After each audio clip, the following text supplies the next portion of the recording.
ഹൊറിഗല്ലു. നിങ്ങൾ അതിനെക്കുറിച്ച് കേട്ടിട്ടുണ്ടോ? നമ്മുടെ +2 സ്റ്റേറ്റ് സിലബസ് ഇംഗ്ലീഷ് ടെക്സ്റ്റിൽ ഒരു ബ്യൂട്ടിഫുൾ സ്റ്റോറി ഉണ്ട്, named Horigallu and written by Sudha Murthy. ഹൊറിഗല്ലുവിൻ്റെ ഡെഫിനേഷനായിട്ട് നമ്മുടെ ഓതർ പറയുന്നത് a stone which can bear weight എന്നുള്ളതാണ്. അതായത് ഒരു ഭാരം ചുമക്കാൻ പറ്റുന്ന കല്ല് എന്നുള്ളത്. Actually it's a definition for a physical Horigallu. ഈ ഒരു സ്റ്റോറിയിൽ നമ്മുടെ സുധാമൂർത്തി നരേറ്റ് ചെയ്യുന്നത് 2 ഇൻസിഡൻസ് ആണ്. അദ്ദേഹത്തിൻ്റെ ലൈഫിൽ നടന്നിട്ടുള്ള 2 ഇൻസിഡൻസ്. ഒന്ന് അദ്ദേഹം ചെറിയ കുട്ടിയായിരുന്നപ്പോൾ അദ്ദേഹത്തിൻ്റെ കുട്ടിക്കാലത്ത് നിന്ന് മുത്തശ്ശനുമായിട്ട് നടന്നിട്ടുള്ള ഒരു ഇൻസിഡൻസും, അതുപോലെ തന്നെ വലുതായിട്ട് കൊളീഗുമായിട്ട് നടക്കുന്ന ഒരു ഇൻസിഡൻസുമാണ്. ഇപ്പോൾ നമ്മൾ ഈ പിക്ചറിൽ കാണുന്ന പോലെ തന്നെ നമ്മുടെ കയ്യിലൊരു ഭാരമുള്ള സാധനം ഉണ്ടെങ്കിൽ നമുക്ക് ഈ ഒരു ഹൊറിഗല്ലുമ വെക്കുമ്പോൾ കുറച്ച് റിലീഫ് കിട്ടും. When we look to a human life, ഇതും അതുപോലെ തന്നെയാണ്. നമ്മളിപ്പോൾ മനസ്സിൽ ഭയങ്കര ബുദ്ധിമുട്ട് ഭാരമൊക്കെ കൊണ്ട് നടക്കുമ്പോൾ നമുക്ക് മറ്റൊരാളോട് പറഞ്ഞാൽ അല്ലെങ്കിൽ മറ്റൊരാളോട് അത് ഷെയർ ചെയ്താൽ നമുക്കൊരു റിലീഫ് കിട്ടും. നമുക്ക് ഒരാളോട് പറഞ്ഞാൽ നമുക്ക് നല്ല സമാധാനം പോലെ തോന്നാറില്ലേ? അത് തന്നെയാണ് നമ്മുടെ ഈ സ്റ്റോറിയിൽ, ഹൊറിഗല്ലു എന്നുള്ള ഈ സ്റ്റോറിയിൽ നമ്മുടെ ഓതർ എക്സ്പ്ലെയിൻ ചെയ്യുന്നത്.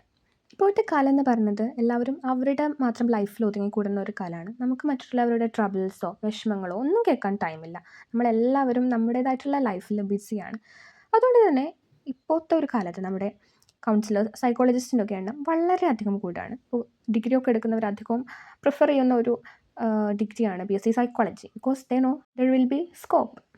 ശരിക്കും ഇതിനൊക്കെ കാരണം നമ്മൾ തന്നെയല്ലേ? നമുക്ക് ആരുടെയും ട്രബിൾസ് ഒന്നും കേൾക്കാൻ ടൈമില്ല. നമ്മൾ നമ്മുടേതായിട്ടുള്ള ലൈഫിൽ എൻഗേജ്ഡ് ആയിട്ട് ഒരു ഇൻഡിവിജ്വൽ ലൈഫ് പോലെ ലീഡ് ചെയ്യുന്ന ആൾക്കാരാണ്. വെൻ വി കമ്പയർ ഇപ്പോഴത്തെ കാലം ടു മുമ്പത്തെ കാലം, നമുക്ക് ഒത്തിരി ഡിഫറൻസ് കാണാൻ പറ്റും. ഇപ്പോഴത്തെ ഒരു കാലഘട്ടത്തിൽ സൂസൈഡ് കേസസ് ഒക്കെ ഭയങ്കര കൂടുതലാണ്. ചിലപ്പോൾ നമ്മൾ അവരുടെ മനസ്സൊന്ന് കേൾക്കാൻ ശ്രമിച്ചിട്ടുണ്ടെങ്കിൽ ഒത്തിരി ആൾക്കാർ ഇപ്പോഴും നമ്മുടെ കൂടെ ഉണ്ടാവാനുള്ള ചാൻസ് ഉണ്ട്. മെൻ്റൽ ട്രോമാസൊക്കെയാണ് നമ്മളെ കൂടുതലായിട്ടും സൂസൈഡ് കേസസിലൊക്കെ എത്തിക്കുന്നത്. ഈ ഒരു ചാപ്റ്ററിൽ ഒരു ഗുഡ് ലിസണർക്ക് വേണ്ടിയിട്ടുള്ള ക്വാളിറ്റീസ് സുധാമൂർത്തി പറയുന്നുണ്ട്. അതിൽ പ്രധാനപ്പെട്ടതാണ് ട്രസ്റ്റ്, ഹോണസ്റ്റി, പ്രിജുഡിസ് മൈൻഡില്ലാത്ത ഒരാളായിരിക്കണം, നോൺ ജഡ്ജ്മെൻ്റലായിട്ട് കേൾക്കാൻ പറ്റണം. ഈ ട്രസ്റ്റിൻ്റെ കേസ് പറയുമ്പോൾ നമ്മൾ പറയുന്ന ഒരു കാര്യം മറ്റൊരാളടുത്ത് പോയി പറയുന്ന ആളോട് നമുക്ക് പറയാൻ പറ്റും നമ്മളുടെ സ്വകാര്യ സീക്രറ്റ്സ് ഒക്കെ ഇല്ല അല്ലേ?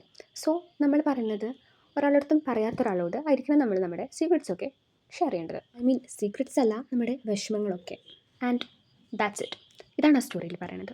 സോ എനിക്ക് നിങ്ങളോട് പറയാനുള്ളത്, try to be someone's human Horigallu and give them a strength to regain their life, to regain the journey of beautiful life.